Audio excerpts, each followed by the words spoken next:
Hey guys, how you doing? I think I'm gonna have to ask you to take a lecture on Saturday. Yeah, I think we're gonna have to do it on Sunday too. Hope all you guys are having a good day. We got some more stuff to talk about. I'll be talking to you guys probably Monday, at least some of your parents, and hopefully we can get more to some normality here. On the lecture today. Oh, by the way, the comments have been really good. Keep them coming. I especially enjoy hearing from some of you older kids that I've had years ago, and they said things haven't changed. But today we're going to be talking about Mexican American independence and independence in Brazil.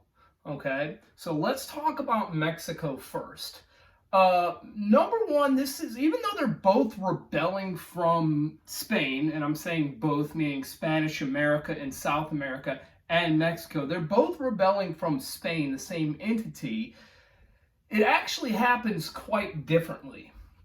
With Bolivar in South America, with Venezuela, the independence began with the Creoles. They came from that upper crust of society, the rich, the wealthy, and they're the ones that pushed revolution. They're the ones that pushed rebellion.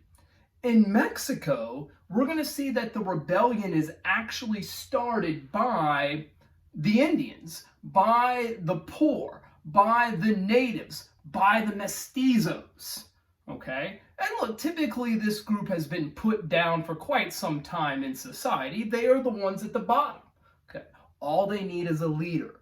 Well, that leader is going to come in the form of a man by the name of Miguel de Hidalgo, okay? So Miguel de Hidalgo. And he is going to lead a revolution in Mexico. Now, of course, his name is Miguel de Hidalgo, but he's also known as Father Hidalgo. He is a Catholic priest. Now, it's probably good enough for him just to, get the cause of the revolution, to get everybody amassed through, being oppressed. However, since he is a Catholic priest, we are going to see that he is also going to rally the people around Catholicism as well.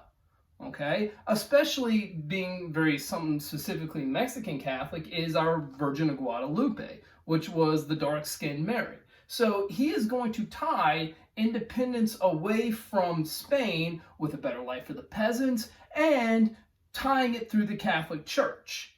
Now, this seems all well and good, but it's going to scare some people. Obviously, Spain does not like the fact that there is a priest running around, riling up all the poor people and saying, hey, let's have a revolution. He doesn't like you doing it with the mestizos either. Stop getting these lower classes riled up because they're going to overthrow us. But the other group that doesn't really appreciate Miguel de Hidalgo is going to be the Creole class in Mexico. They don't necessarily want to be a part of Spain, but they definitely don't want to see a situation like they had in Saint Domingue, like they had in Haiti, where, well, okay, you've broken away from the parent country, but now the social order is flipped upside down. They don't really want that either. So, interestingly enough, what happens to Miguel de Hidalgo after several years of preaching independence in the church, trying to get the people to go against the Creoles, go against Spain, is they capture Father Hidalgo and they behead him. So most of the time you would think that, okay, from this point on, the revolution in Mexico is going to die. That's not the case because you still have a lot of people that want to break away from Spain. However, it is at this point, after they kill Father Hidalgo, that the revolution goes into the hands of more of the Creoles, where they say, okay, yeah, we want to break away from Spain, but we want to do it our way.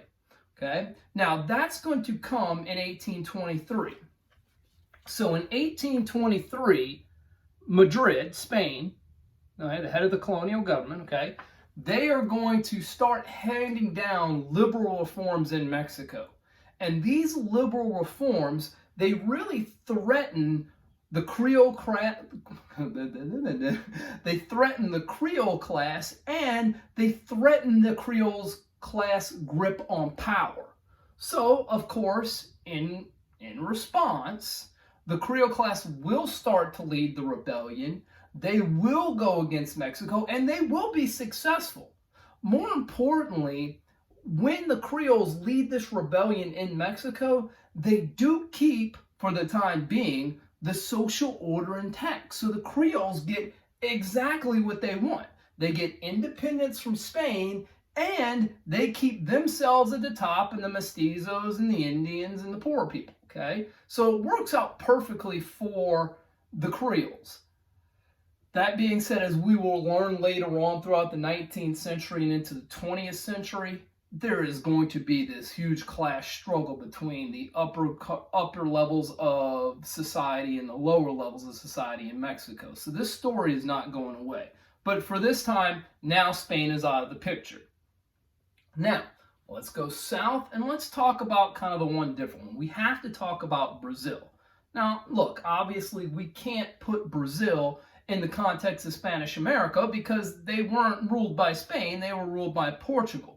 Now, just like with Spain, the things that go on in Europe affect the things that go on in Brazil. And I'm mainly talking about Napoleon, the Napoleonic Wars. So let's start from that point. We're going to see that Napoleon essentially chased the royal family of Portugal out of Portugal. They ran. They saw Napoleon's army coming at them. They say, we can't hold up to this. And they bounced to Brazil, fearing for their lives. Now, of course, they're waiting for things to settle down, and then eventually they do want to go back to Portugal and rule. Okay? Now, of course, look, after so many years of being in Brazil, we see that because the Portuguese family is in Brazil, Brazil automatically becomes more important. Okay? And, of course, you know, after 1815, Napoleon takes his cruise to a lonely island where he dies in the next year. So at this point, after 1815, it is safe to go back to Portugal. Now, here's where it's going to get interesting. In 1821, we're going to see King João of Portugal. Okay, King João of Portugal. He's finally going to go, yeah, it's time to go back to Portugal. It's time to leave Brazil and let's go back to Portugal. It is finally safe. Let's reestablish our presence in Portugal. Now, he knows, though, he sees what's going on all throughout Spanish America. He knows that the minute he leaves, the people in Brazil, and I'm not talking about the people in Brazil, you know, typically the aristocracy in Brazil, the higher, you know, the peninsulares, you know, the people in power, they're going to start pushing independence just like everybody else in the Western Hemisphere. So he tells his son Pedro something very, very important, and this is actually a really brilliant move in terms of politics. He tells his son Pedro, he goes, look, when I leave, there's gonna be a rebellion. All right? Don't be stupid, Pedro. Don't fight the rebellion. Do something more important. I need you to lead the rebellion. Rebel against me. It's cool. All right? So what we're going to see is that when João goes back to Portugal, exactly what he thought was going to happen happens. There is calls for a big rebellion. Okay? And in that big rebellion, Pedro, his son, is going to be the one that leads the rebellion against his dad. Okay? Now, in 1824, we see that Pedro declares himself King of Brazil.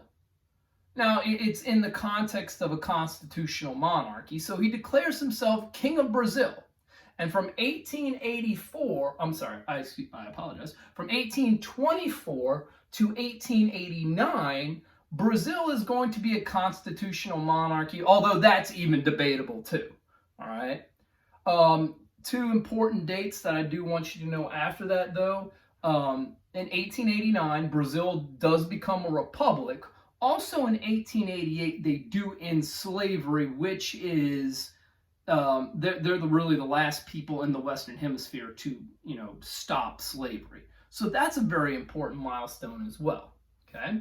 All right. Now, we're going to see on the next lecture, I'm going to start telling you kind of a little bit what happens after these revolutions. Also, guys, I really want you formulating in your head how some of these revolutions are different. How are some of these revolutions the same? I'll see you in a second.